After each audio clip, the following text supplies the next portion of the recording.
Hey, how's everybody doing? I'm just reporting back in on my 97 Chevy Blazer. The last video that I posted about my 1997 Chevy Blazer was regarding the ABS light that kept coming on for no particular reason and then flashing back off.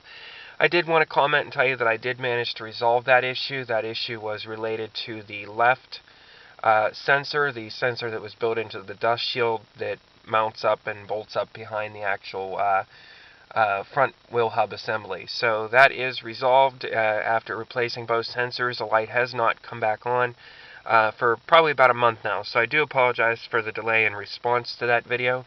Although recently I started experiencing a new problem. The new problem is involving the four-wheel drive with the 3-button control. It has the, I don't know if you can see that or not, but the 4 high and 4 low controls. The issue that I'm having with it is after you've engaged either stopping or on the fly into 4 high, you cannot switch back to 2 high. Well, better to state that would be you can switch back to 2 high. The light shows you're back in 2 high, but you can feel when driving the vehicle that the front wheels feel as though they're still engaged. Either that the differential is locking up, or possibly maybe there is an issue with the actual transfer case not fully engaging or disengaging, however you'd like to state it, back into the 2-wheel high mode again.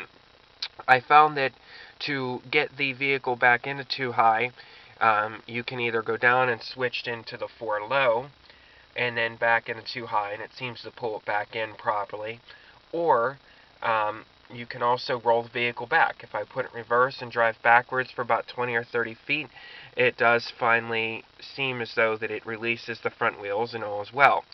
The other thing I wanted to mention is if you switch in and out of the 2 high and 4 high back and forth, and you jack up the front of the vehicle and spin the wheels, it does engage and disengage perfectly fine at a sit still. It seems as though as soon as you start to drive forward and you put the stress of the weight of the vehicle as well as the movement on the transfer case is when it finally seems as though that it's not going to release back to 2 high. Now, I've had about 7 or 8 people tell me about the same thing. I recently put some new tires on. I have newer, I would say at least 80 to 90% tread mud and snow tires on the front. They are made by Futura, which I believe is a Cooper make, for a light truck or SUV. I did have a set of Uniroyal tires on the rear. They were heavily worn, but they were also light truck mud and snow tires on the rear as well as matching the front. But they were different brands, different treads, but very similar designs. Since then, I've put a set of passenger tires on the rear. The passenger tires are the same size, the 205 by 75 R15, but since then is when I noticed the problem. Now, maybe it's coincidence, maybe it isn't.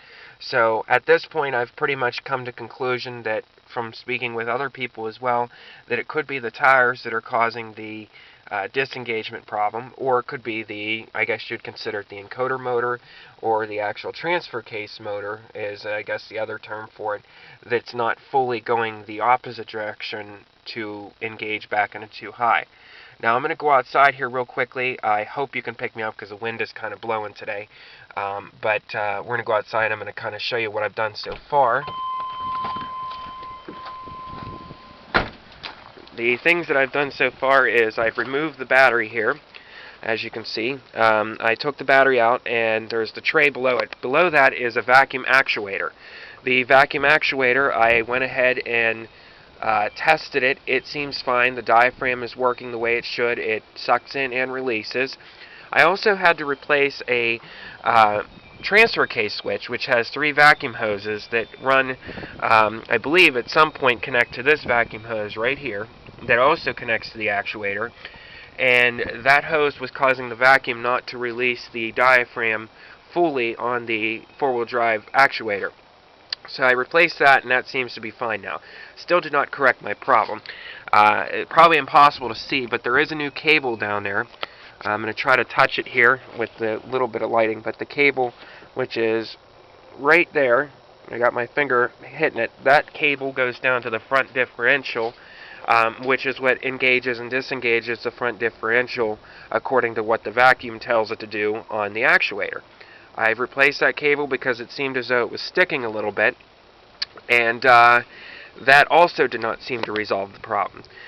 So the only thing I can really think of, and from what I've been talking to another gentleman online about, is that it's probably related to either the encoder motor slash actuator on the actual transfer case. The transfer case motor is not strong enough to pull it back into place, or it is the tires. And like I said, these are the front tires that I have on it. As you can see, they're still got tons of tread on them.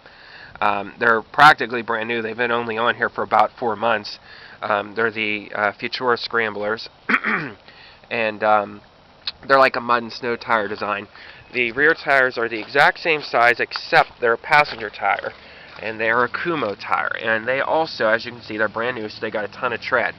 So I'm not sure if that difference in the fact that we got some street passenger tires versus the mud and snow tires in the front would actually cause any kind of significant stress on the actual transfer case. So if it is possible, they wouldn't doubt it, because if it's going to happen, it's going to happen to me. It's usually how things work with my vehicles. But this is the Blazer. Like I said, I've had a couple videos up about it before. It's in pretty good shape. I purchased it back in June and got a pretty decent deal on it. There's a couple small areas that need some attention, some rust areas, but nothing major, and the frame and everything's in good shape. The interior is in excellent condition. Nothing special, just your basic model, standard, automatic here on the floor. And I've added the CD player to it. That's about the only real modification I've done internally. Also replaced the rear speakers, which are in there. Got some new speakers. There's some Pioneers. So that sounds a little better than what the factory ones do. But this is the Blazer. This is the culprit that's been giving me the problems with the four-wheel drive. I did want to also mention that to the gentleman that I've been talking to about this, that I have not tried to go through with the engaging it in a neutral with the low and high yet to see how that reacts. So I plan on doing that here today. But unfortunately, I wanted to make a quick video before I go to work. So I'm going to go ahead and post this. Any comments, feedback would be greatly appreciated. Like I said, I've done a couple other repairs recently. I did a head gasket on a 90 Pontiac Grand Prix. I wanted to get more footage of that, but unfortunately, it was just too involved and too cold outside. I had to do it outside, and I was in too much of a hurry to get it done, so I didn't get to post any videos of that. But I thank you for watching, and like I said, anybody has any feedback on this, I'd appreciate it. And peace, guys.